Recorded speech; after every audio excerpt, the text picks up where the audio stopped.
Om Shanti. In today's Murli, Baba says, I come in a gathering. I don't come like you thought I come. So we always thought that Baba would come and just talk to one Arjun. But Baba says, I come in the gathering of my children.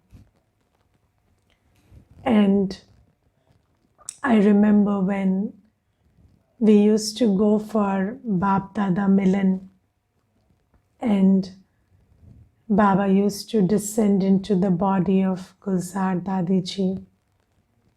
And we used to sit in a gathering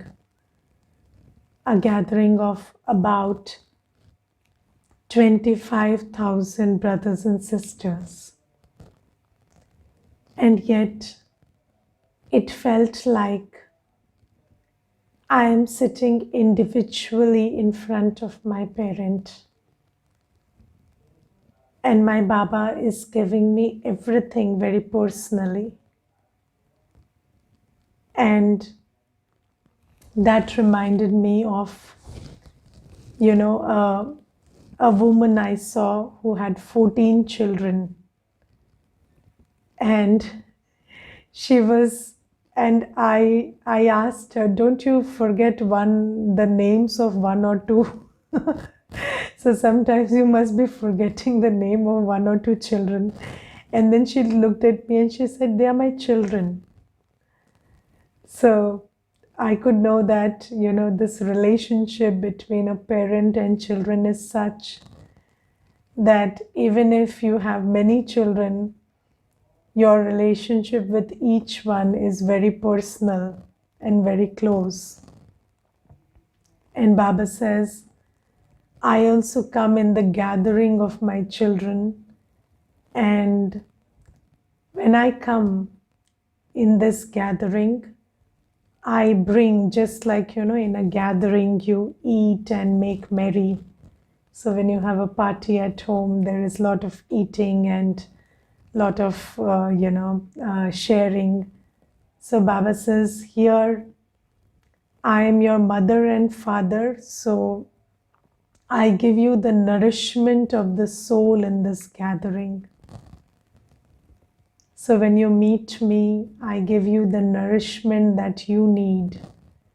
And I give you all that is good for you and required for spiritual nourishment. And then Baba says that this relationship between you and me is, you are my adopted child. Now, once I was in class and there was this brother who said, it is very strange why Baba should say we are his adopted children, because we are his children. We are first his children, right? So we are originally his children. So why should he say we are adopted children? And I will tell you, I didn't have the right answer that day. And I gave him some answer which at that time convinced him. But today I got the answer in the Murli of why Baba says we are his adopted children. Because you see, when a child gets adopted, it's out of choice. Yes, and in the world, when physical parents allow a child to get adopted by another set of parents, they know that they will be taken care of better in that new home. And that's why they choose to give it to them. And Baba says, here you are all grown up and you choose to get adopted. It's not like you're born here, so, you're anyways belonging to Baba. No. You come. So you see, the course is such an interesting thing. You come to Baba Baba introduces himself to you. Baba tells you, you see, I'm like this, this, and this. I'm not the one who you were taught about in bhakti, and I'm like this. I say this, and I believe in this, and this is what I teach. And do you like me as I am? And do you want to belong to me?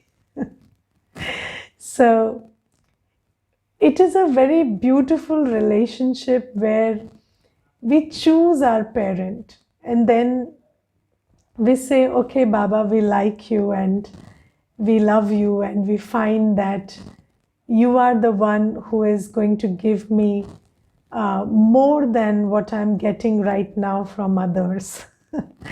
And then we choose to change our context of life from mundane to belonging to Baba. Yes, so it's happening out of a lot of choice. And Baba says, this is the beauty of this adoption. And in the Murli, Baba says, one is adopted while alive and not out of blind faith.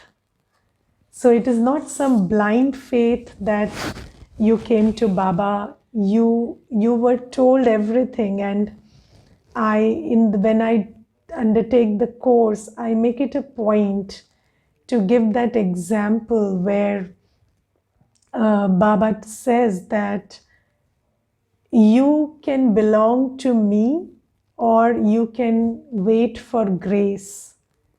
So, just like in the Gita, it is written that Shri Krishna gave a choice to Arjun and Duryodhan. And he said that you can take all my army, all my, all the weapons, or you can take me to the war. And if you take me to the war, I will not fight for you. I will guide you. You have to fight your own fight. And Baba also gives this clarity when we come that here there is no Ashirvad, there is no Kripa. So I'm not going to give you anything just like that. I will tell you the laws. I will tell you what is the karma that will make you powerful, what is punya karma, what is pap karma. I will guide you in every way. I will guide you about spiritual power and how to build it. But you have to do it. And Baba says that when you come to me, you make a choice. You come to me, you understand what I'm saying, you understand who I am, you understand who are you when you come to me, and you choose to be with me. It's a very practical thing. I act as your parent, and then you come to me and you become my child. And then Baba says that when a child is born, that birth is celebrated. Why is that birth celebrated? Because the child is born and he is the inheritor to the wealth of the parent.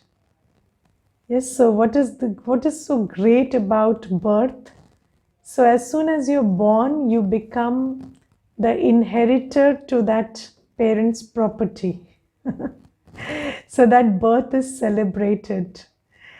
And when I was little, I saw many families who didn't celebrate the girl child's birth. And they only celebrated the boy child's birth. And now it makes me wonder, because they didn't consider that the girl child is the inheritor, so probably they didn't celebrate their birth. So, and the boy child they considered to be the inheritor, so they thought it's a good thing he has come and now he has so much, and then this poor child, she has come and she doesn't have anything. So probably they cried because she's born, but they didn't give her anything. So, people are very strange and they introduce these strange rituals and customs, but they also have a logic to it. Yes. Of course, a very body conscious and very partial logic, but whatever it is. So Baba says when a child is born, so everybody is happy that now the child has the right to property. And when you come here and when you are born in Baba's home and when you understand this is my new birth and I have been adopted by Shiv Baba, and now even if I continue to stay in my old home and work in my old context, still I have a new life. I have a new parent, new teacher, new guide. So Baba says, when you understand all of this, you also have the intoxication of the inheritance. You also understand that now that I belong to Baba, I am becoming the king of Satyug. And Baba says, don't you think this birthday should also be celebrated? Yes. So none of you ever offered to celebrate this birthday. Yes, so this birthday also needs to be celebrated. And a birthday is celebrated in the family. So this Brahmin family is your new family.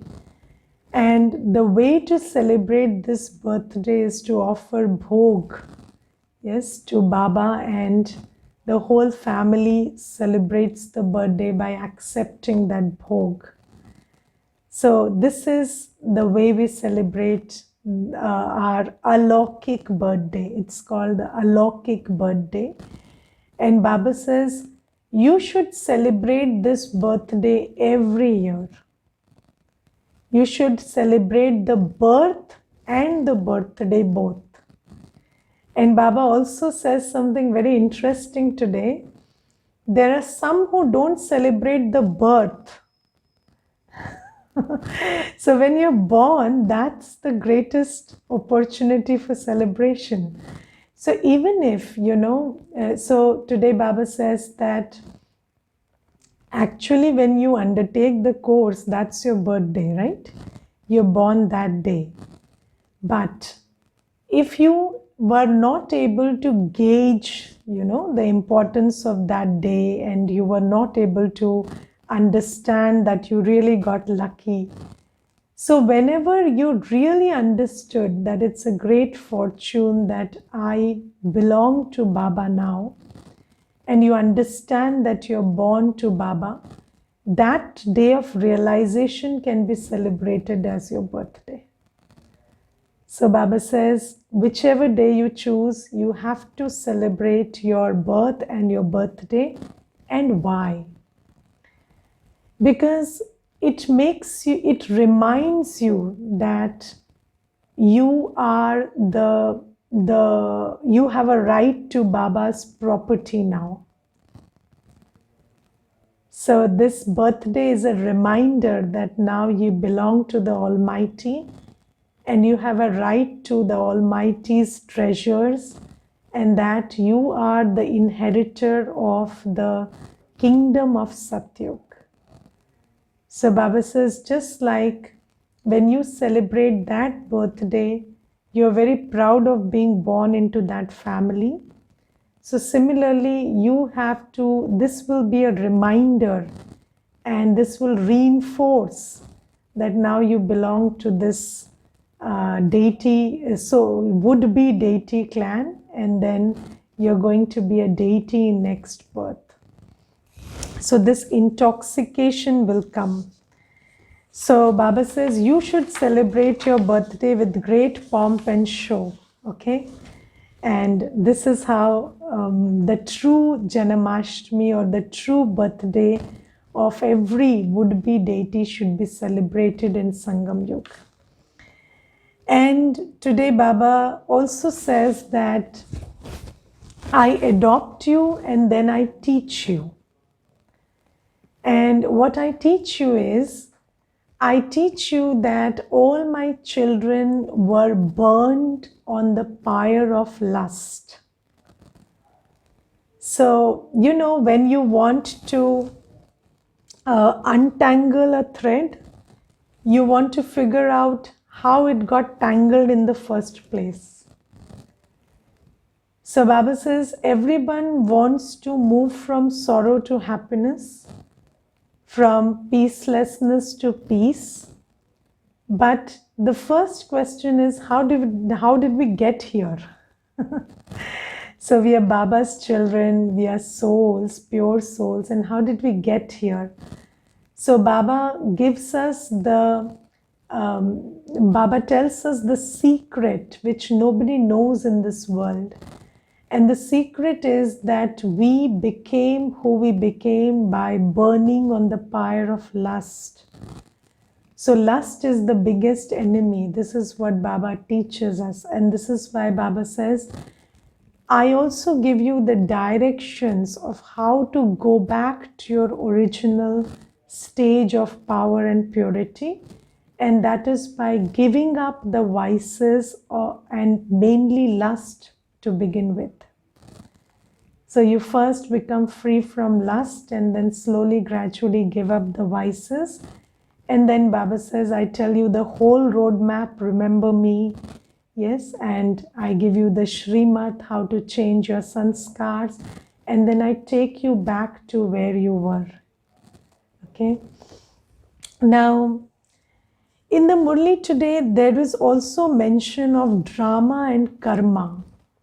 And Baba says that you are karam yogis and you must never think that everything is predestined and not do your karma.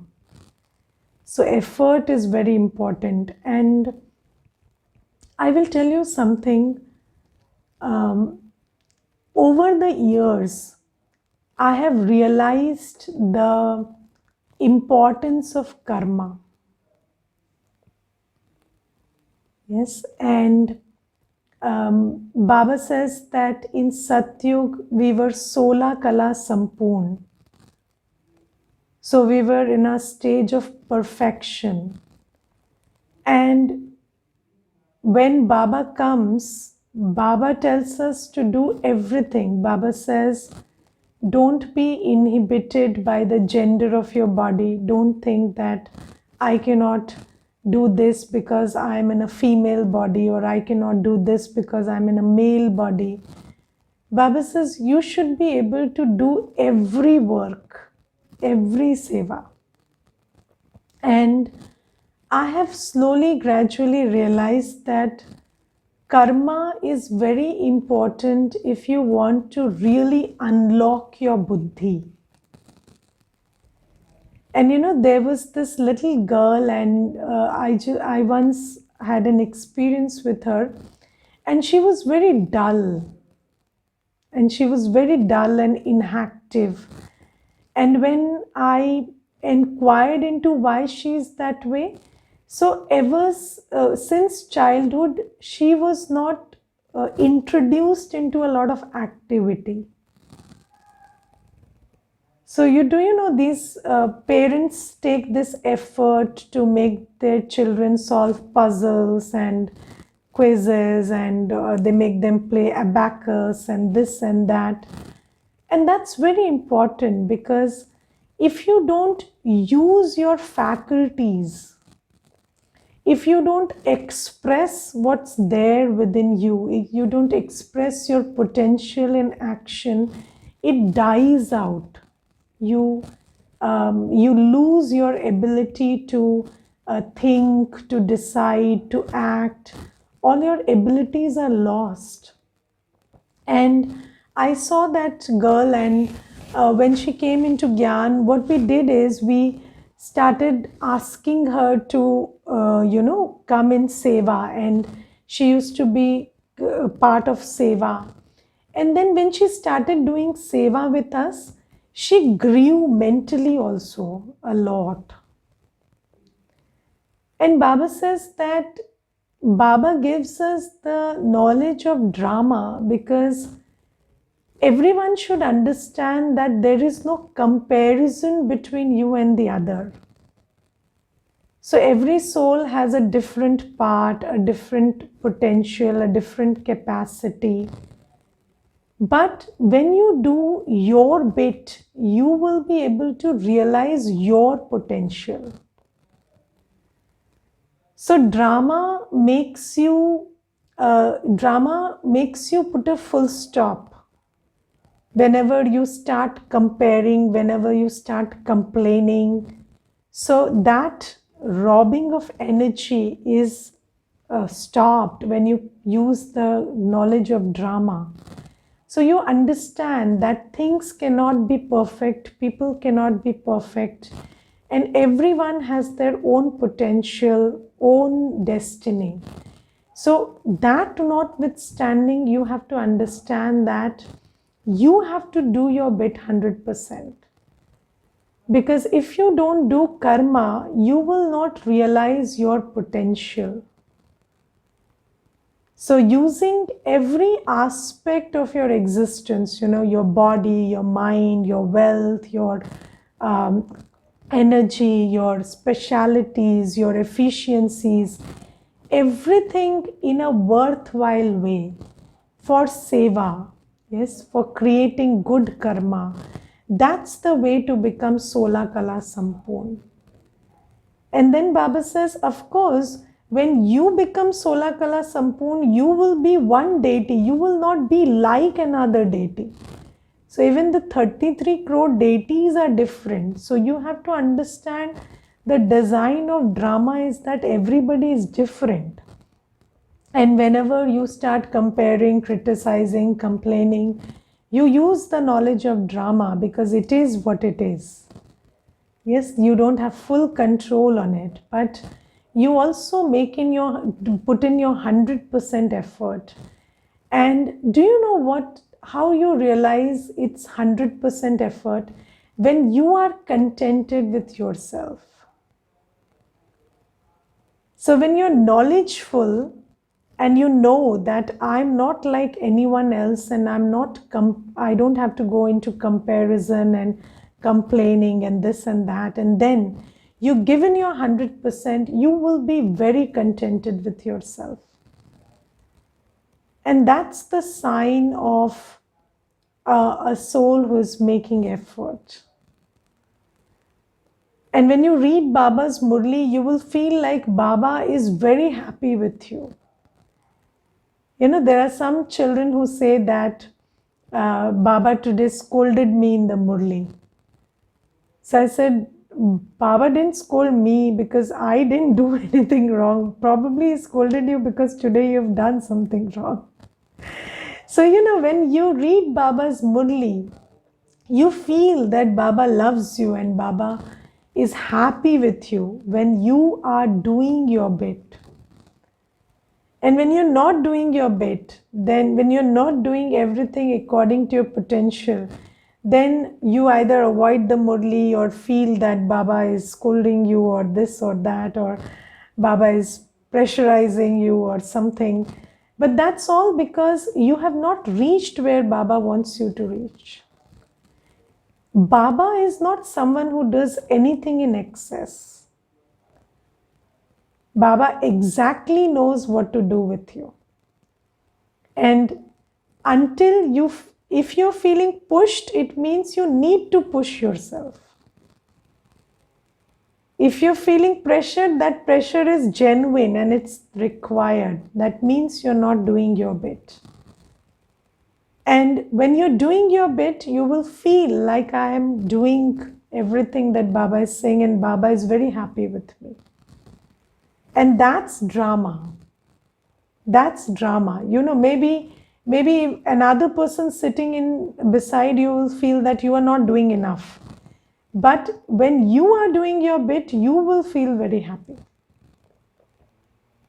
Okay, so that's drama and Purusharth, and never think about doing less than you can, with your body, mind, wealth, everything. You should invest it 100% because every other fruit is the product of good karma. Happiness is the product of good karma. Power is the product of good karma. So karma should be paid a lot of attention to. And I sometimes feel that these days, there is this whole culture of looking down upon karma.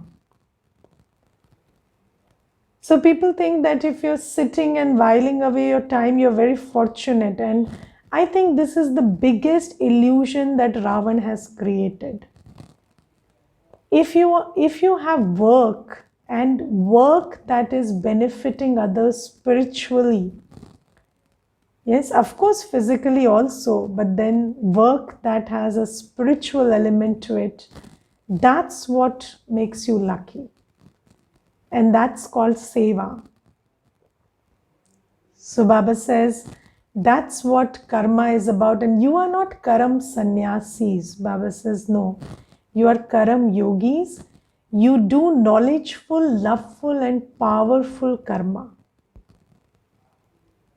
Who is a karam yogi? Karam yogi means you do karma and you never shy away from your duties. And then whatever you do lovefully, knowledgefully and powerfully. And you divide your time, energy, wealth, everything so that you can create, you can use it to, on one side, settle your accounts, and on another side, serve, do seva and earn blessings. So when you're always using everything in a worthwhile way, that's what makes you a karam yogi. So this is also something. And in the Murli today, Baba also talks about revealing Baba through your powerful stage. And Baba says, everyone knows you are loveful and cooperative, but let them also see you are powerful.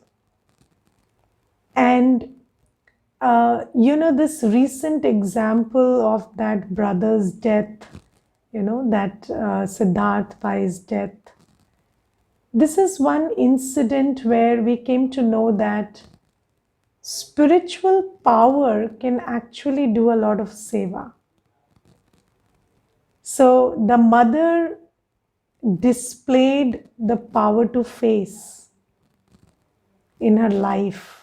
Yes, and when you undertake the course, there is a picture, there is a picture associated with every power. And in the power to face, there is a dead body. And how do you face the death of a loved one? If you are able to face the death of a loved one with great stability and great spiritual strength, that is an example of spiritual power. And Baba says, you look at every picture of the power, it's very beautiful.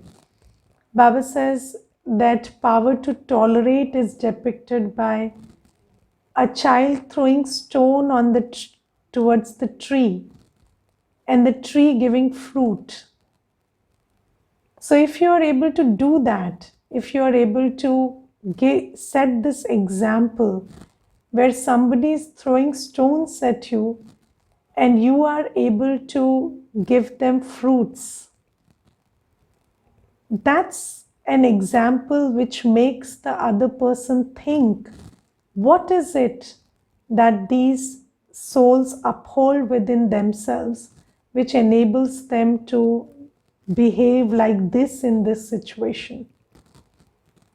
And I remember there was this incident where Prakashmani Dadiji, when she was the chief administrative head, at that time there was this one person, and he was a rank holder in society some way, and he was entering the campus of Mount Abu, and the brother who was guarding the gate, he stopped him and asked him for an iCard, and this man got very angry. Okay, and he really got angry and he said, "You asking me for an iCard and this and that." And then Dadi was just around at that time, and Dadi saw that there was some kind of, there was this some kind of argument going on. And then Dadi went there, and Dadi folded her hands and said, "I'm very sorry if something happened. I invite you with a lot of love. I welcome you. Please come in." And then this person just broke down almost in tears and he said, "I cannot imagine the head of organization coming with folded hands and not even try to argue out what happened. You are just telling me that, and this was, and that soul realized that this is God's place because of how Dadi behaved. And Baba says that I have given you so many powers. I have given you 8 powers. The power to withdraw. Just imagine if you are able to sit in your office amongst noise and everything and be completely undisturbed, unperturbed, and do your job silently and smilingly. People will realize you have some power which they don't have. Yes. So Baba says, when you use these powers in action, look at every power, the power to accommodate. And when you go to Madhuban, you see the magic of the power of accommodation. So there are so many brothers and sisters coming from so many nations, so many states, so many cultures, and then all eating the same food, all, listening to the same Murli. There is no difference, there is that cultural variation or that variation of religions doesn't come up at all. And everybody is able to lovingly communicate with the other because they all see each other as Baba's children. And this is the power to accommodate. When you don't feel, when you don't feel uncomfortable in the face of variety, that's the power of accommodation. I put you with 3 new sisters and 3 new brothers in one room, and then you are able to gel with them despite, all the differences within you. That's the power of accommodation. And Baba says, when people see these things, they will know this is God's work. And mostly Brahmins are complimented a lot about that power to discern. So, people come and they say, "Why don't you discern and decide for us in this situation?" Even those who don't know Gyan or don't know us very well, they also have great faith in the power to discern and decide that Baba's children have. And there are many times when even external agencies and external, institutions, they take help of BKs to solve an issue or use our ability to discern and decide. And in the UN also, we have a general consultative status. Why? Because of this ability to discern and decide. So Baba says, when you have these powers and you exhibit them in your practical life, then you become an example for others to wonder, who is it who is making these, so-called ordinary looking people so great and so special? So Baba says, use these powers practically in your life. Become an embodiment of these powers. And then in the slogan, Baba today says, To donate powers with your mind and virtues with your actions is a great donation. So, you know that when this question of donation comes, dan, so we always think that dan is only gyan dan and dhan dan. Okay. So, do you know that a soul has a lot many faculties other than just body to sustain and ears to hear? So, every soul sees also. So, you can influence them by what they see also. So, Baba says, when you incorporate virtues in action, a soul is able to take those virtues from you. Yes. And a soul is also very receptive to vibrations and ideas. So when you are very powerful in your spiritual stage, then the souls around you pick on your power. So they take virtues by seeing you as a virtuous soul in action, and they pick on the powers by the powerful atmosphere you create through your powerful spiritual stage. So Baba says you can donate even without talking. You can donate by being powerful and by acting in a virtuous manner. So when you are in action and your actions are virtuous, what is virtuous action? Speaking softly is a virtuous action. Yes. Patiently working is a virtuous action.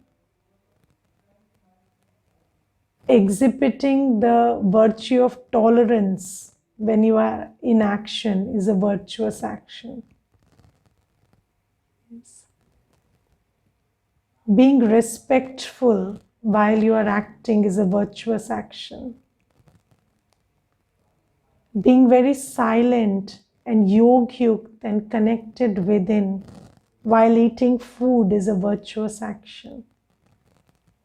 And I remember there was this one brother, and I took him to Madhuban, and when he came back, he said, the most impressive thing I saw in Madhuban was a sister was sitting in front of me on the dining table and having Brahma Bhojan, and the way she was having Brahma Bhojan filled my stomach even without eating one morsel of food. And he said, I don't know about Gyan, but I want to eat like that. So you see that actions seated in virtues, when a soul performs actions seated in virtues, they are able to teach other souls a lot. And then when you create a powerful atmosphere through your powerful stage, that also is able to do a lot of seva. So how do you know about the seva done through a powerful mind? So when you know somebody went to Dadi with questions, his questions just got silent when they reached Dadi. Because the power of the mind made them powerful enough to come with answers by themselves. So Baba says this is also seva, because ultimately the goal is to make everyone powerful and peaceful and virtuous. Om Shanti. Today we will offer bhog to Baba, and there are two souls who have offered bhog because they want to give up their anger. Okay, so they have offered bhog so that they can give up their anger. And then there are other souls who are going through some tough time with their relationships or something, and then they have offered bhog for that. And then there are others for exams or results. And I will take all of their remembrances to Baba, and we will all offer bhog to Baba together. Wait for 1 minute and I will direct you to the other room. Om Shanti.